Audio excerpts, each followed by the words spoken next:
만일 내가 인생을 다시 산다면 완벽한 때는 결코 오지 않는 법이다. 이스라엘 전국 스쿼시 대회 최연소 챔피언이었던 탈벤 샤하르는 그에 져서 완벽주의자를 위한 행복 수업에서 그는 이렇게 고백한다. 빨리 세계 챔피언이 되기 위해서 쉬지 않고 고된 훈련을 거듭하고 운동을 그만두고 하버드 대학교에 들어간 뒤에도 그의 완벽주의 성향은 그를 괴롭혔다. 모든 걸 완벽하게 하고 싶었지만 어느 순간 몸도 마음도 지친 그는 점점 더 불행해져만 가는 자신을 견딜 수가 없었다. 자신의 경험담을 토대로 긍정심리학을 연구한 그는 현재 하버드 대학교 심리학과 교수가 되어 학생들에게 과거의 자신처럼 불행한 완벽주의자로 살지 말라고 조언한다. 완벽주의를 포기한다고 해서 절대 삶이 무너지지 않으며 오히려 삶을 더 즐기면서 잘 살게 된다는 것이 그의 이야기다. 사진가 앙리 카르티에 브레송은 이런 말을 남겼다고 한다. 나는 평생 생의 결정적 순간을 포착하기 위해 헤맸다. 그러나 인생의 모든 순간이 결정적 순간이었다. 딱 한 발짝만 내디뎌볼 것. 이 길이 맞을까 저 길이 맞을까 우리는 늘 선택의 기로에 서게 된다. 그런데 분명한 것은 어떤 길로 가는 게 맞을지는 모르지만 걸어간 길을 내 것으로 만드는 것은 나의 몫이다. 물론 선택한 길이 틀릴 수도 있고 최선을 다했는 대로 낭떠러지에 도착할 때도 있을 것이다. 하지만 그게 두려워 한 발짝도 떼지 않으면 영영 아무데도 못 가게 된다. 실패를 하더라도 실패로부터 무언가를 배우면 그것은 더 이상 실패가 아니고 길을 잘못 들었다 싶어도 나중에 보면 그 길에서 내가 미처 몰랐던 것들을 배움으로써 내 삶이 더 풍요로워질 수 있다. 그러므로 가장 빠른 직선 코스로 가야 한다는 강박관념만 버린다면 한 발짝을 떼는 것에 대해 두려움을 가질 이유는 없다. 그러니 어떤 순간에도 포기하지 말고 일단 용기 내어 한 발짝만 내디뎌보라. 당신이 누구든 어떤 상황에 있든 한 발짝만 내디딘 순간 알게 될 것이다. 용기 내기를 참 잘했다는 것을. 하나의 문이 닫히면 또 다른 문이 열린다. 사람들은 자기가 원하는 것은 꼭 이루어져야 한다고 생각한다. 그래서 다른 길이 있을 수도 있는데 원하는 게 이루어지지 않았다는 이유만으로 실패했다고 단정 짓는다. 하지만 그것은 단지 하나의 문만 닫힌 것이기 때문에 최선이 이루어지지 않았다고 해서 좌절할 필요가 전혀 없다. 최선이 아니면 차선이 있는 법이고 차선이 아니면 차차선이 기다리고 있는 법이니까. 그리고 차선의 길에서 미처 생각지 못한 더 큰 가능성을 발견할 수도 있다. 정말이지 가보지 않으면 모르는 게 인생이고 끝까지 가봐야 아는 게 인생이다. 원하는 삶을 산다는 것의 진짜 의미. 남들에게 휘둘리지 않고 인생을 살아가려면 통제 소재를 내 안으로 가져올 것. 저 사람들이 원하는 것에 내가 맞춰가는 것이 아니라 내가 해야 할 일이기 때문에 내가 그 일을 해주는 것이라고 생각하라는 것이다. 그러면 하기 싫은 일을 할 때조차 시키니까 어쩔 수 없이 하는 게 아니라 내가 하는 거다. 내가 빨리 해주고 넘어가 버리는 거다라고 생각하게 된다. 즉 내가 그 일의 주체가 되고 주인이 되는 것이다. 내가 해주는 거다 라고 마음먹고 하기 싫은 일을 빨리 해치우면 나머지 시간에 내가 원하는 사람을 만날 수 있고 원하는 여행을 갈 수 있고 원하는 취미생활을 할 수 있다. 문제의 원인을 확인하는데 치중하지 말고 문제를 어떻게 풀어야 할지 생각해보라. 그 어떤 억울한 일을 당했더라도 그것을 해결해야 할 사람은 나다. 그러므로 남 탓하기 전에 문제를 해결할 사람이 나밖에 없다는 사실부터 받아들일 필요가 있다. 그래야 남의 역사가 아닌 내 역사를 써나갈 수 있고 남의 인생이 아닌 내 인생을 살 수 있다. 하기 싫은 일과 하고 싶은 일, 꼴 보기 싫은 사람과 오래도록 같이 하고 싶은 사람 사이에서 생기는 수많은 일들을 주체적으로 해결하고 조율하며 살아가는 것, 그것이야말로 진짜 어른의 삶이 아닐까. 다시 그 시절로 돌아간다면, 다시 그 시절로 돌아갈 수 있다면 눈앞에 놓인 과제들에 내 인생을 다 내어주기보다는 좀 더 멀리 보며 나를 더 아껴주고 틈틈이 나에게 즐거운 음악을 들려주고 달콤한 휴식을 허락할 것이다. 해봤자 안 되게 뻔하다는 말부터 멈출 것. 심리학에서 무기력이란 에너지가 바닥나 아무것도 하지 못하는 상태를 말하며 자신에게 무슨 일이 일어나든 스스로의 힘으로 처지를 바꿀 수 없다고 생각하는 것을 의미한다. 무기력한 사람들은 아무것도 안 하면서 외부 상황이 바뀌기만을 바란다. 그런데 분명한 것은 한 발짝이라도 움직이면 적어도 지금 무기력하게 서 있는 그곳은 탈출할 수 있고 가능성이 보이는 또 다른 곳에 닿게 된다는 것이다. 어차피 사람은 살아가게 되어 있다. 그렇다면 우리에게 남은 것은 어떻게 살 것인가에 대한 답이다. 아우슈비츠 수용소에서 살아남은 정신의학자 빅터 프랭클은 가진 것을 모두 빼앗기고 최악의 상황에 놓인다 해도 우리에게는 절대 빼앗길 수 없는 한 가지가 있다고 했다. 그것은 상황을 어떻게 받아들일까에 대한 우리 자신의 선택권이다. 우리가 할 수 있는 일은 우리의 생각보다 많다. 설령 가진 게 아무것도 없다 해도 아이가 넘어져 있으면 일으켜 세울 수 있고, 길을 헤매는 사람이 있으면 길을 가르쳐 줄 수도 있다. 길거리에 아무렇게나 버려져 있는 쓰레기나 담배 꽁초를 줍는 것도 가능하다. 그렇게 할 수 있는 일을 하나씩 발견하다 보면 다른 건 몰라도 무기력의 늪에서는 빠져나오게 된다. 인생이 우리의 뜻대로 흘러가기도 하지만 때론 우리가 원하지 않는 방향으로 흘러가기도 한다. 그 사실은 우리를 슬프게 하지만 그렇다고 우리가 할 수 있는 일이 없는 것도 아니다. 다시 인생의 키를 잡고 전진하다 보면 작은 결실이라도 반드시 맺는 때가 온다. 비록 그것이 내가 애초에 바라던 것은 아니었을지라도 말이다. 나쁜 일이 꼭 나쁜 일이라는 법도 없다. 나쁜 일이 나중에 보면 더 좋은 결과를 만들어낼 때도 종종 있다. 그러니 노력의 결과가 당장 보이지 않는다고 실망하거나 슬퍼하지 않아도 된다. 어른으로 산다는 것에 대하여, 어른이 된다는 것은 주어진 현실 안에서 자신이 원하는 것을 얻을 수 있는 지혜와 기술을 익히는 것이다. 어른이 된다는 것은 어렸을 때의 꿈과 현실 사이의 차이를 인정하고 고통을 이겨내는 것이다. 그렇다고 어른이 된다는 것이 아이 때에 달콤했던 모든 것이 사라져버린다는 뜻은 아니다. 아무리 어른으로서 받아들여야 할 현실이 있다 해도 진정으로 건강한 어른은 가끔 어린아이로 되돌아갈 수 있어야 한다. 건강한 어른은 떠날 수도 있고 혼자 남겨질 수도 있어야 한다. 또한 관계의 소중함을 깨닫고 다른 사람들과 다양한 관계를 맺으며 사랑도 하고 다른 사람에게 기댈 수 있어야 한다. 건강한 어른은 자신이 사랑스럽고 가치 있으며 성실하다고 느낀다.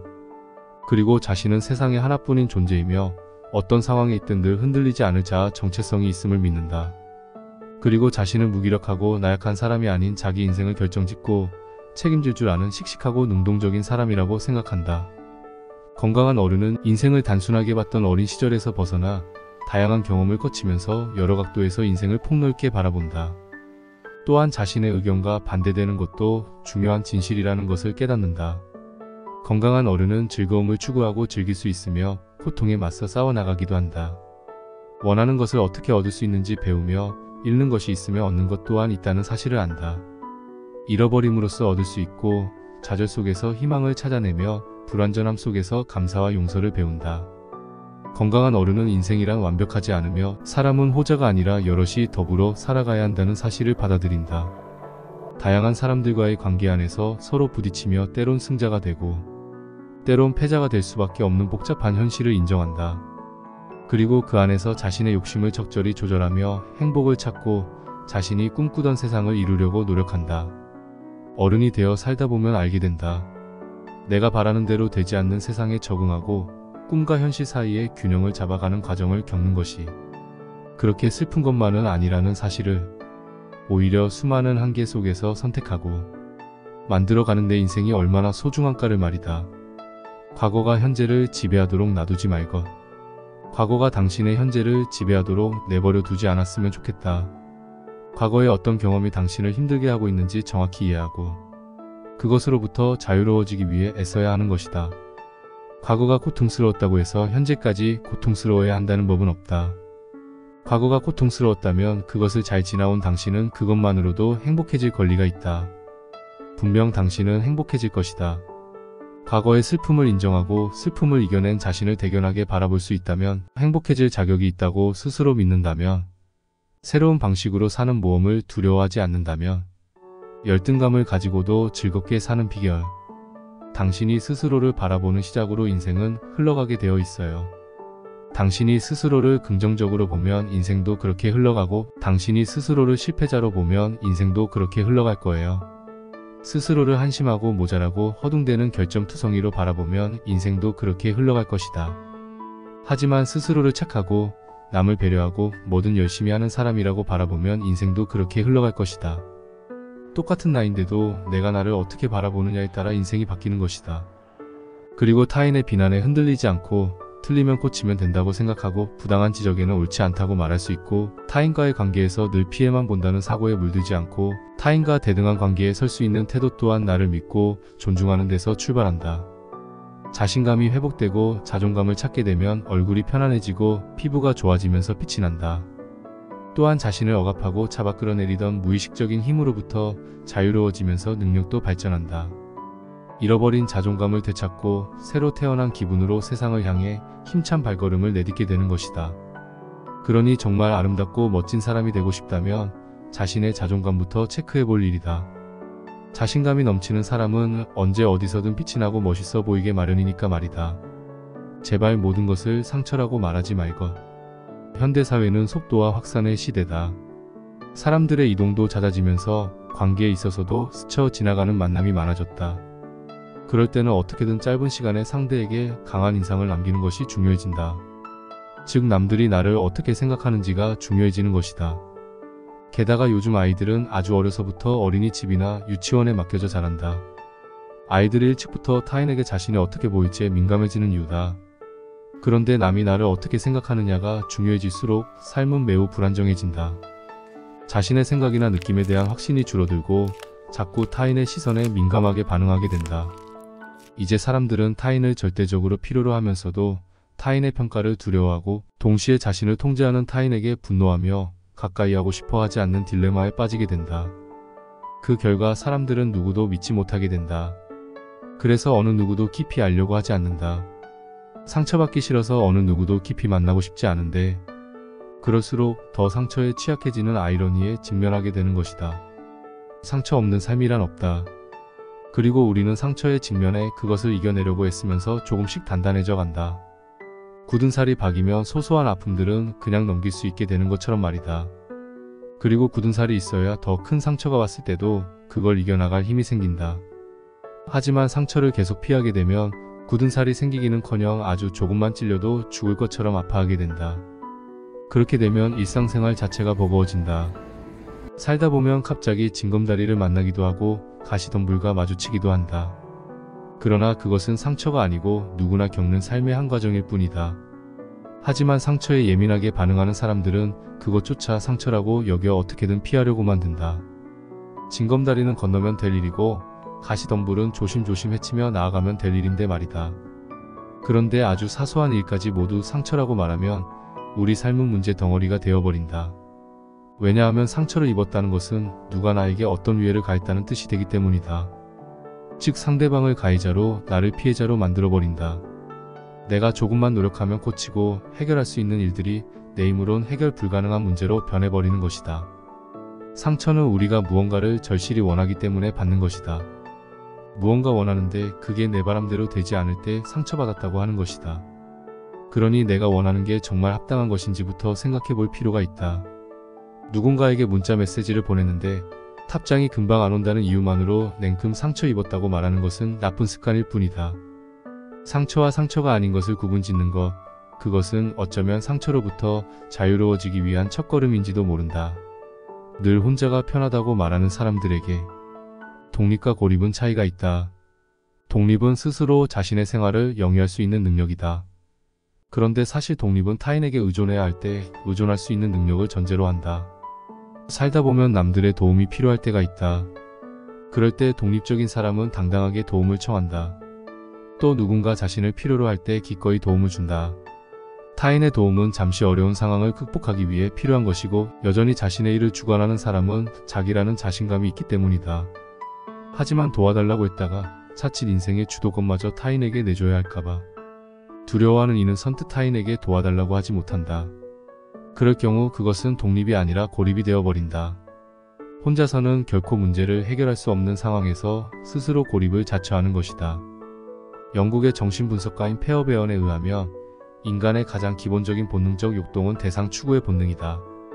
인간은 누군가에게 기대고 싶어하고 그로부터 보살핌을 받고 싶어하며 무엇이든 공유하고 싶어한다.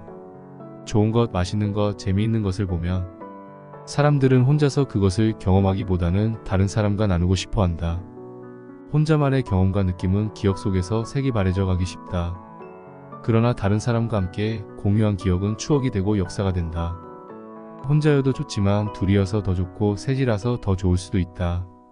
나쁜 감정을 가졌다고 차책하는 사람들에게 억압된 감정은 중화되거나 승화되지 못하고 공개된다. 그러므로 어떤 감정이든 생기면 그 감정을 차분히 들여다볼 수 있어야 한다. 자신의 분노를 가만히 들여다보면 원인이 무엇인지를 생각해보게 되고 조절하는 방법을 터득하게 된다. 그러므로 나쁜 감정을 느낀다고 해서 자신을 나쁘게 볼 필요는 없다.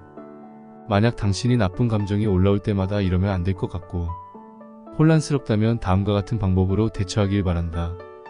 첫 번째, 감정을 이해하고 받아들이는 시간을 가질 것. 부정적인 감정이 들 때는 우선 자신의 감정에 대한 두려움을 버리고 그 감정이 어떻게 일어나 어떤 방향으로 흘러가고 있는지를 잘 살펴야 한다. 감정은 막으려 하면 할수록 더 커지는 법이다. 그러니 감정이 자연스럽게 이동될 수 있게 길을 터주는 것이 좋다. 감정은 시간이 지나면 강도가 약해지고 자연스러워지게 마련이다. 그러니 충분히 기다린 뒤 감정을 해결하는 것이 좋다. 어떠한 감정이든 숨 쉴 수 있게 하고 그것이 내 마음에서 어떻게 바뀌어 가는지 알면 내가 원하는 대로 감정 조절을 할 수 있게 된다. 두 번째, 감정을 표현할 때는 나를 주어로 하는 문장을 쓸 것. 우리가 감정을 표현하는 이유는 결국 사랑받고 싶고 인정받고 싶고 칭찬받고 싶고 보호받고 싶은 욕구를 충족하고 싶어서이다. 나의 욕구를 충족하면서도 상대의 감정을 수용하여 원만한 관계를 만들어 나가려면 감정을 표현할 때는 상대방을 원인으로 돌리지 말고 나는 라고 느낀다라는 문장을 사용하는 것이 좋다. 나는 내가 약속 시간을 안 지켜서 속상했어. 나는 내가 다른 의견을 무시할 때 화가 나 등등. 나를 주어로 해서 문장을 만들면 내 느낌을 순수하게 상대방에게 전달할 수 있다. 그러므로 어떤 순간에도 감정을 표현할 때는 그 목표가 내 감정을 정확히 상대방에게 전달하는 데 있다는 사실을 잊지 말아야 한다. 세 번째, 감정이 격한 상태에서는 가급적 표현을 삼갈 것. 네 번째, 감정에 충실하되 감정을 너무 믿지 말 것. 지금 느껴지는 감정이 즉흥적인 것인지 나중에도 책임질 수 있는 것인지 잠시 호흡을 가다듬고 생각해보라. 그래야만 서툴고 잘못된 감정 표현으로 인해 나와 상대방 모두 상처 입는 것을 막을 수 있다.